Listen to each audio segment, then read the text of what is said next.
Halo teman-teman traders, ketemu lagi dengan Mak Trader di sini. Hari ini kita akan bikin video untuk market review selama 1 minggu ke depan. Ya, mungkin teman-teman belum akan mendapatkan informasi tentang signal dari video kali ini karena yang akan kita lakukan hanya berupa review aja ya. Jadi gambaran besar market itu kelihatannya atau probabilitasnya akan bergerak kemana, tapi belum ada konfirmasi untuk entry ya.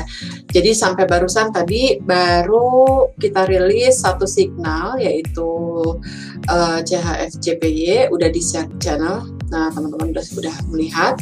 Saya juga akan berikan analisa teknikal di balik signal CHF-JPY tadi ya. Jadi supaya teman-teman juga bisa kebayang kenapa kita rilis signal tersebut gitu ya. Yuk kita lihat yuk. Saya share dulu chartnya. Signal yang pertama tadi kita akan bahas CHF-JPY ya, kayak ini ya. Make it clear dulu. Ini pair CHF-JPY. Tadi signalnya adalah sell. Kenapa kita sell? Karena saya melihat bahwa CHF-JPY ini sudah ada di area resisten. Minggu lalu udah masuk ke area resisten. Ini kita lihat. Nah, teman-teman bisa lihat di sini ya. Ini adalah time frame only. Teman-teman bisa lihat bagaimana candlestick ini setiap terkena dengan resisten akan membuat ekor-ekor. Ya, akan membuat shadow, yang mana shadow itu akan atau memperlihatkan bahwa terjadi rejection di situ, bahwa di situ ada area yang cukup kuat. Ada 3 kali rejection yang sudah terjadi dan probabilitasnya adalah rejection pun akan terjadi kembali di situ, di sini, gitu. Itu yang pertama, alasannya dia sudah ada di resisten kuat, resisten only. Kemudian saya berangkat ke H4-nya. Kita lihat H4-nya. Ini H4-nya. H4 terindikasi akan membuat sebuah pattern yang kita kenal sebagai head and shoulder, di mana pattern tersebut adalah salah satu pattern favorit untuk membuat pembalikan arah. Jadi kalau head and shoulder dia dari bullish menjadi bearish, teman-teman bisa lihat di sini potensial ya, potensial untuk membuat pattern head and shoulder seperti ini. Ya memang right shoulder-nya jadi kecil ya, karena kita lihat sendiri left shoulder-nya juga nggak terlalu besar. Sehingga kalau patternnya kecil seperti ini, saya sih tidak melihat pola pembalikan arah ini akan merubah arah besar dari CHF-JPY ini menjadi long term bearish, tidak. Tapi saya melihatnya CHF-JPY ini berpeluang untuk turun, tetapi turunnya hanya sebatas retrace. Ya, turunnya hanya sebatas retrace di time frame yang lebih besarnya. Sehingga tadi signal yang kita rilis adalah kita entry di harga running ya, kita entry di harga running tadi. Kita pakai garis biru ya, kita pakai garis biru untuk entry-nya. Kemudian SL-nya di mana? SL-nya kita simpan di 117.700. 117.700 itu posisinya di sini ya, sekitar 10 pip di atas shadow terakhir. Kita kasih warna merah ya. Sini. TP-nya di mana? TP terdekatnya kita akan ambil di support daily. TP terdekatnya kita akan ambil di support daily. Sini. Ya, kita akan ambil di support daily di 11574. Coba kita lihat ya, konfirmasi ke signal yang kita rilis tadi. Ya, 115,7, 115,6 tadi di yang kita share di channel ya. TP2-nya itu, TP1-nya di sini. Kenapa di sini di 116,3 ya, 116,3,4. Kenapa di situ kita jadikan TP1, ini TP1 ya, garis hijau, ini TP2 garis ungu. Kenapa di situ? Karena di sini teman-teman bisa lihat bahwa area sini itu ada support atau ada resisten yang menjadi support ya. Sebelumnya ini berperan sebagai resisten, di sini berperan sebagai resisten, di area sini dia akan berperan sebagai support. Sehingga harga dari CHF-JPY itu berpeluang untuk stop di situ ya. di support pertama situ, atau dia berhasil break ke TP2 situ ya. Ya mudah-mudahan sih sampai ke TP2 baru kemudian lanjutkan lagi untuk bullish gitu. Itu yang harapannya. Itu yang pertama untuk signal CHF-JPY. Yang kedua kita lihat gold. Ya tadi juga sudah ada yang nanya gold gimana. Gold belum kelihatan arahnya. Memang di H1 ini strukturnya turun. Teman-teman masih bisa lihat di sini bahwa gold dia bergerak di bawah resisten. Ini resistennya ya. Kalau bergerak di bawah resisten maka kecenderungannya adalah dia akan break support seperti ini. Tapi kita perlu waspada H4. H4 di hari Jumat kemarin dia terlihat berpeluang membuat pola rising wedge ini ya. Kalau rising wedge maka dia akan lanjut turun ke bawah seperti itu. Tapi ternyata kelihatannya dia pergerakannya tertahan ya, bisa dilihat dari candlestick yang bullish ini. Sehingga polanya sekarang yang terlihat adalah flag. Jadi rising wedge-nya gagal, yang terlihat malah adanya flag atau bendera. Kalau flag maka pergerakannya kemungkinan bullish gitu. So plannya gimana untuk gold? Plannya adalah nunggu ya. Plannya nunggu sampai salah satu di time frame H1 ini bisa berhasil di break. Kita nggak tahu, kita jangan tebak-tebakan yang mana yang akan di break. Yang pasti teman-teman tandai ini adalah resisten di H1, kemudian ini adalah support di H1 ya. Jadi kalau misalnya dia break salah satunya, teman-teman bisa follow. Jika dia break resisten, maka target pertama adalah ke sini. Ini target pertama 1956 dan target keduanya sama seperti yang signal sebelumnya 1977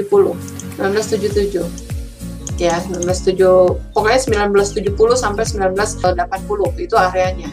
Kalau ternyata dia berhasil break resistennya, kalau dia berhasil break support yang bawah, maka area targetnya adalah ini yang pertama ya, kemudian TP keduanya adalah ini gitu. Jadi tetap ada dua skenario karena saat ini gold belum memperlihatkan pola yang tegas apakah dia akan kembali dikuasai sama seller sehingga kita bisa ikut untuk sell, atau dia sudah dikuasai kembali sama buyer sehingga kita bisa ikut untuk buy. Jadi belum terlihat ya. Hanya ini gambaran saja untuk teman-teman untuk menandai area support dan resistennya. Dan berikutnya kita coba lihat GJ. GJ kemarin kita coba pasang buy limit ya.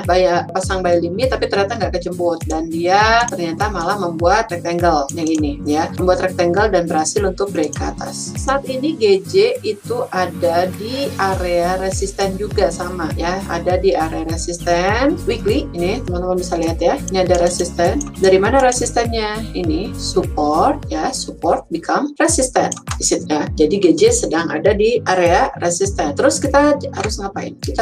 Ya.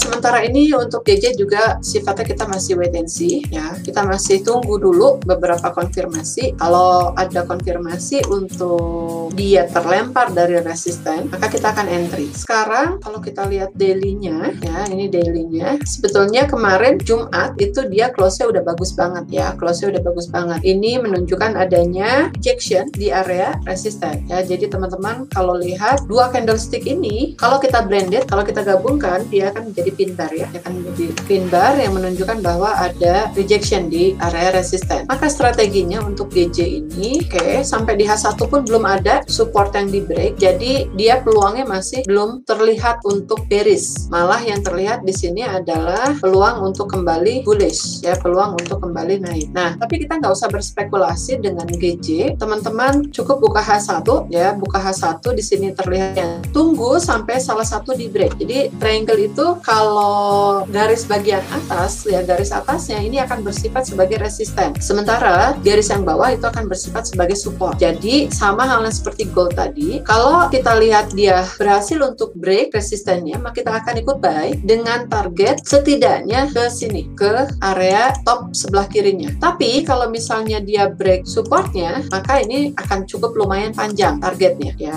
Apakah kalau kita buy targetnya pendek? Ya enggak juga, targetnya masih panjang. Targetnya untuk buy itu masih sangat besar, masih 144 ya, masih sekitar 400 pip. Tapi yang perlu diwaspadai adalah dia melakukan retrace ya. Jadi kalau misalnya entry ya tetap amannya kita tunggu sampai si triangle ini di break ya. Triangle ini di break, kemudian kita akan buat tujuannya, targetnya kemana ya. Kalau dia berhasil break supportnya, maka targetnya ke situ, ke 137,9.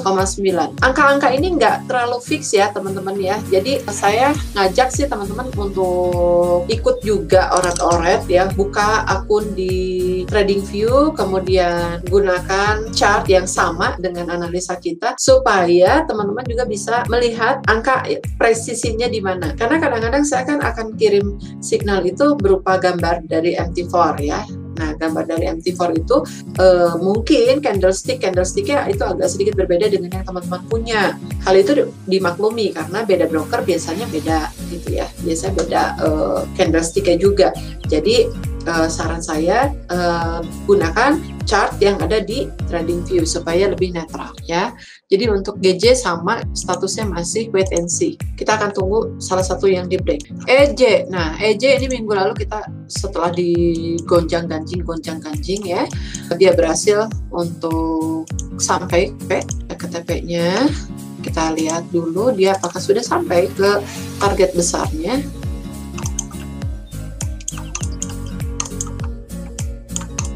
Oke, EJ kita masih bisa untuk melanjutkan buy ya, targetnya ternyata masih panjang dan kemarin dia sudah sampai ke support, dia sudah retrace. Kita coba lihat daily-nya. Oke, masih bagus sehingga EJ ini kita bisa buy, lagi untuk EJ. Bentar ya, ini nanti akan tetap di share chartnya. Kita cari target dulu, ini kita hapus ya sebelah kirinya supaya nggak double-double dan bingung.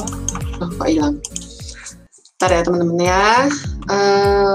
Visibility-nya kenapa dia hilang? Oke, udah nggak apa-apa. Only-nya kita cek dulu ya, karena teman-teman sekarang sedang ikut tahapan analisa. Jadi mohon maklum kalau ada beberapa ekspresi muka yang terlihat cengok-cengok gitu ya. Jadi karena kita harus lihat chartnya lebih serius. Bukan berarti kalau lagi sendiri nggak cengok-cengok, sama juga ya cengok-cengok. Oke, nah ini target-targetnya. Sorry ya. Ini worth to try. Kenapa worth to try? Karena posisi SL-nya itu tipis. Ya, posisi SL-nya tipis. Kalau kena SL ya biarin aja, karena area ini adalah area kuncian. Ini adalah area kuncian. Kalau misalnya ternyata harga dia bergerak turun, artinya dia sudah reversal. Kalau reversal, maka kita bisa switch untuk sell, ya. Tapi sementara ini karena dia masih bergerak di atas support dan sudah membentuk support-support baru, maka analisanya adalah dia masih akan melanjutkan untuk bullish. Gitu, dia masih akan melanjutkan untuk bullish. Ini SL-nya di sini, TP-nya di situ, TP1 di sini 127,4 ya, 27,4. Kemudian TP2-nya di sini 129,4. Ini top TP optimalnya, tapi kita nggak usah kejar itu dulu. Oke, situ ya. TP-nya di situ.